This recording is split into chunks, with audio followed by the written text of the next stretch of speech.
Hello student, आज की video में हम बात करेंगे क्लास 9 प्रश्नावली 2.4। जो जितने भी अति महत्वपूर्ण प्रश्न हैं उस अति महत्वपूर्ण प्रश्न को मैं कराऊंगा। जैसे कि पहला क्वेश्चन है, सर्व समीकरणों का प्रयोग करके निम्नलिखित घनफल फल ज्ञात कीजिए। ठीक है ना। यहाँ पर पहला क्वेश्चन है x+4 और x+10 है। दूसरे में क्या है, x+8 और x+10। ठीक है ना, x-10, 3x+4 और 3x-5। आपने एक चीज देखा होगा, तो यहां पर आपको क्या देखना है, पहला क्वेश्चन x+4 और यहां पर है x+10। ठीक है, ये हमारा पहला क्वेश्चन हुआ। इस क्वेश्चन में आपको क्या दिख रहा है, जो इस कोष्टक में है x और इस कोष्टक में है x, दोनों बराबर हैं। केवल चेंजेस क्या है, जो 4 है और 10 है, ये चेंजेस हैं। तो इसके लिए सर्व समीकरण जो होती है वो कौन सी लगेगी, तो x+a और दूसरी है x+b बराबर क्या होगा, x² प्लस कोष्टक के अंदर a+b into x plus a into b। ये हमारी क्या होती है, सर्व समीकरण होती है। ठीक है ना। अब यदि मैं इस सर्व समीकरण में देखता हूं, तो यहाँ पर x की जगह पर x ही है। ठीक है, a की जगह पर क्या है, हमारा 4 है। जहां जहां हमारे पास a है वहां पर क्या लिखना है, 4 लिखना है। x के स्थान पर x है और b के स्थान पर क्या है, 10 है। कहने का मतलब यदि हम इसकी कंपेयर करें, तुलना करें, तो हमको ये पता चलता है कि हम यहाँ पर x के स्थान पर x ही लिखेंगे। ठीक है, इस पूरी सर्व समीकरण में जहां जहां x है वहां वहां हमको x लिखना है। a में क्या लिखना है, जहां जहां a है वहां पर हमको 4 लिखना है, और क्या है, जहां पर b है वहां पर क्या लिखना है, हमको 10 लिखना है। ठीक है, अब इस सर्व समीकरण में क्या लिखेंगे, a और b के मान रख देंगे तो हमको इसका आंसर मिल जाएगा। कैसे लिखना है, ध्यान से समझना। सर्व समीकरण में a b का मान रखने पर अब जो ये हमारी सर्व समीकरण है, इसमें क्या करेंगे, a और b के मान रख देंगे। तो सबसे पहले हमको सर्व समीकरण एक बार और उतारना है। सर्व समीकरण हमारी x+a, यहां पर आ जाएगा x+b, ओके, बराबर x² plus a+b into x plus a into b।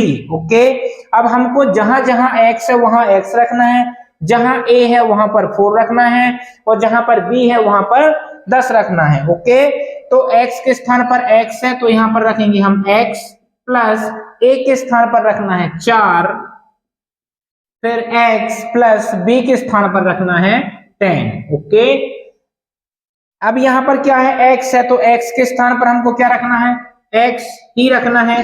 तो यहाँ पर x² प्लस a के स्थान पर क्या रखना है, 4 रखना है, तो यहाँ पर रखना पड़ेगा 4 प्लस b के स्थान पर 10, तो क्या हो जाएगा 10। ओके, x के स्थान पर हमको केवल x रखना है, plus a into b, a का मान क्या है, 4 है, गुणित b का मान कितना है, हमारा 10 है। ओके, तो मैं यहाँ पर 10 लिखूंगा। इसके बाद आंसर आने वाला है, ठीक है, x² प्लस यहां पर 10 और 4 कितने हुए, 14, और 14 में x का गुणा करेंगे, 14x जाएगा, फिर प्लस है तो प्लस, और 4 धाम कितने हो जाएंगे, 40 हो जाएगा। ठीक है ना। तो ये फाइनली हमारा आंसर आ चुका है।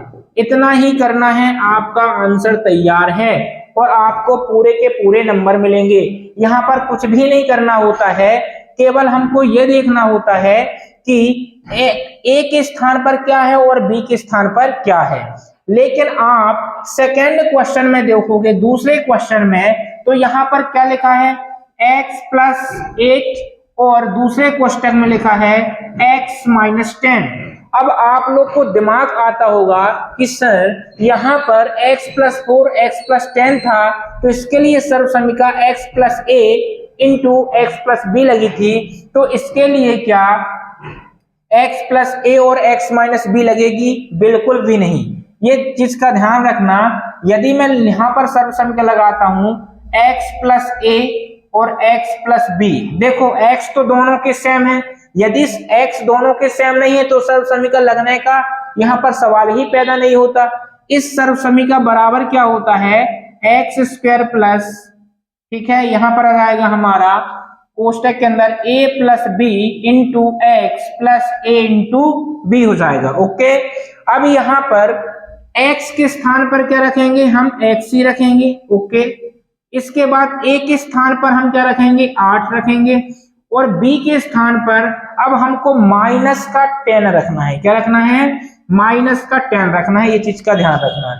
यदि धन होता तो धन का रखते, लेकिन ऋण है तो क्या रखेंगे, ऋण का रखेंगे। अब क्या लिखोगे, सर्व समीकरण में ए बी के मान रखने पर, ये चीज का ध्यान रखना।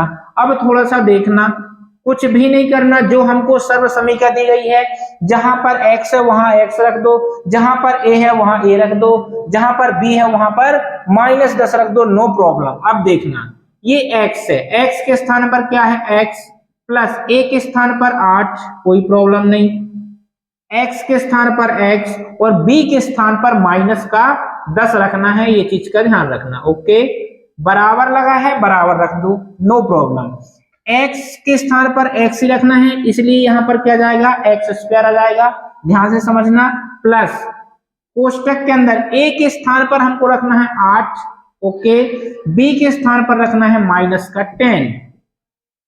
इसके बाद x है तो यहां पर x ही आएगा, plus a into b, a के स्थान पर क्या है हमारा 8 है, तो यहां पर लिखता हूं 8, और b के स्थान पर क्या है, -10 है, तो यहां पर मैं देता हूं -10, कोई प्रॉब्लम नहीं होना चाहिए। ओके, इसके बाद एक्स स्क्वायर प्लस, यहां पर कितना आएगा, 10 में से 8 जाएंगे तो -2 बचेगा, ठीक है, और जब ये माइनस का यहां पर गुणा करेगा तो धन और ऋण क्या हो जाएगा, ऋण हो जाएगा, और यहाँ पर -2x बचेगा। ओके, फिर यहाँ पर प्लस आएगा, और यहाँ पर कितना होगा, 10 का गुणा 8 में होगा, -10 का गुणा 8 में होगा, तो यहाँ पर आएगा -80 आ जाएगा, कितना आएगा, -80। ओके, अब यहाँ पर x स्क्वायर -2x -80, ये क्या हो जाएगा, हमारा आंसर हो जाएगा।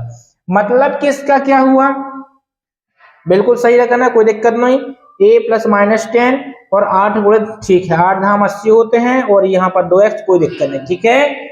इसमें हुआ क्या कि जहां जहां यहाँ पर देखो, अब x के स्थान पर 3x रखना है, a के स्थान पर 4 रखना है, b के स्थान पर -5 रखना है, ये सारी चीजें आपको सॉल्व करना हो, ठीक है। अब इसके आगे आप ये होमवर्क करना, नहीं बनता है तो कमेंट करना, इसके आगे मैं दोबारा बता दूंगा। ओके, तो मैं इस वीडियो को यहीं फिनिश करता हूं। वीडियो पसंद आए तो लाइक करें, शेयर करें, सब्सक्राइब करें। धन्यवाद।